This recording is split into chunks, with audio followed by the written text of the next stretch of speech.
In this video, we discuss weaving in yarn tails to finish our projects. The goal of weaving in ends is to secure the yarn in place so your project doesn't start unraveling and the yarn tail stays on the back side or wrong side of your work. This is easier with grippier yarns like wool and tougher with slippery yarns such as cotton. Today I'm going to demonstrate weaving in ends on garter stitch, stockinette stitch, and in ribbing. These methods will help you lock your yarn tails in place while allowing for the natural stretch and flow of the fabric and avoid adding bulk to the areas that we're weaving in. For each of these stitch patterns, we want to follow the path of the yarn from the existing stitches without letting the yarn be seen on the right side of the fabric. With garter stitch, we want to start looking for the smiles and the frowns. Smiles and the frowns.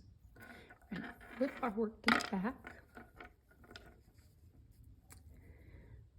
With this stitch pattern, the yarn goes up through a frown, comes up through a smile, goes back around, creating a frown, and down, creating a very wave-like serpentine pattern. We're going to follow that movement with our yarn tail. So I'm using a contrasting color so that you can see a little bit better. If I were doing this on a real project, I might stay in this same area where the orange is present just to hide it a little bit better. But we're going to take our yarn tail up and then we're going to start, I'm going to work a row up just so that you can see it a little bit better. All right. So then we're going to go up through the frown into that smile, pull it up. We're going to go over, following the path of the yarn. We're going to go in the original stitches, come back down through this same frown, and we've done one loop. Then we're going to follow the smile back up through the smile at the top, come over, and come back down through the same frown there at the bottom. So you can see we've created this wave-like motion that mimics the stitches, allows for the same stretch and movement of the fabric. And if we look on our right side, that would not be very noticeable if the stitches were the same color as the green. As a rule of thumb, I like to do about 1 inch of my yarn tail woven in, just to make sure that that's secure. You don't want to go too tight, your fabric's going to pucker. You'll see every once in a while I give it just a little bit of a tug both directions so it stretches side to side and vertically. That makes sure that your stitches are in there, but they're not going to be puckering your fabric. You can go back and follow your work, going back the way you came, if you want a little extra security, if you know that that fabric's going to be moving quite a bit, but it's not necessary at this point. I would cut my yarn right about there if I were going to be done with that yarn tail, and I would be very confident that that was nice and secure. For stockinette stitch, it's going to be a very similar process as for garter stitch. We're going to look for our smiles and our frowns, and the only difference is that they're a little tighter, a little closer together here. I find that this is the easiest way to see the actual path that the yarn takes. It's hard for my camera to focus here, but you'll actually see as we go up through our smile, just to get into that next row, you can actually see the yarn path that it travels as you're working on this. So we're always working left to right or from your edge into the fabric. We're going to go up through that frown, and it's right here. The yarn travels right from these two stitches. So we're actually going to go into this frown, right, or this smile, excuse me, right here, up and over into this smile and back down right into that bit right here. Now we're going to go up and we're going to come back. Remember, it goes into that next smile that we just used. Up and over. Come back down into that same one. And you can see I'm being careful. I don't particularly like to split the yarn as I'm working. Some people believe that if you grab a strand of the yarn here, that'll help secure it into place, and it will. I just prefer a little cleaner look with mine, so I'm not splitting my yarn. And I also find this is a wool, so it's going to hold on to each other, and as movement happens, it'll actually felt itself together just a little bit. So I have not had trouble splitting or not splitting my yarn in this method. The only time I would do that is maybe with a sock where the nylon is a little less grippy and you know there's going to be lots of movement with that project. So you can see it looks very similar to the process that we did with garter stitch.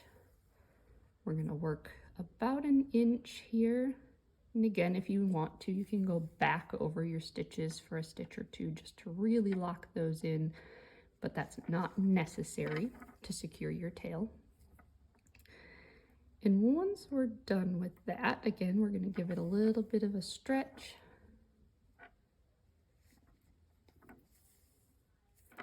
Just to make sure it's nice. We're not pulling too tight on our orange stitches so the fabric puckers. And we look at the back and you can see I made an error right here. What I did is I did split that stitch and now my stitch is visible on the right side. So it's good to go back and check every once in a while. You can see that these not as visible. And again, once you have the same color yarn, you're not going to be able to see those hiding behind there.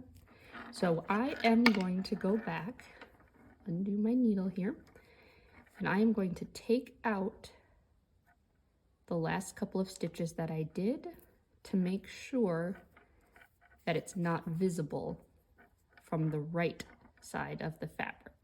Our goal is for this to be an invisible tail so that we aren't seeing it from the front. So I think that was the stitch. It was. So now I could, for the sake of this project I won't, but I could go back and add another stitch there. You can see the garter stitch here, the stockinette here, very similar process of following the yarn path to secure in those ends. Our last fabric we're going to learn is ribbing, and it's my favorite for weaving in ends. Truthfully, I don't love knitting ribbing. For me, it's hard to get the stitches nice and even, especially before blocking, but it is quick and easy to hide in yarn tails.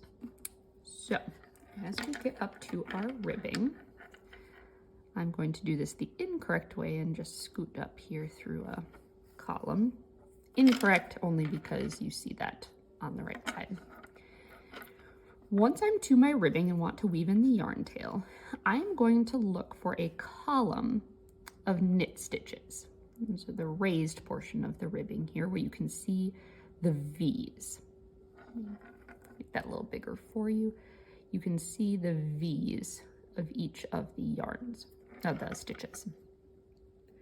Taking our tapestry needle, we're going to work into the base of the V-stitch and from the right, come up through the middle of the stitch.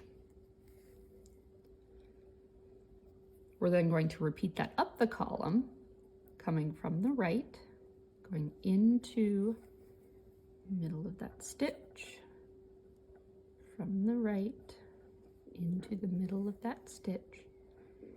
You can see we're essentially wrapping the yarn tail around the outside of the column. And once you get the hang of this, you can actually do it quite quickly, which I'll show you in just a minute. Once we go as far as we're going to, again, about an inch is fine, you can turn the work and start doing the other side. So then we would wrap this side.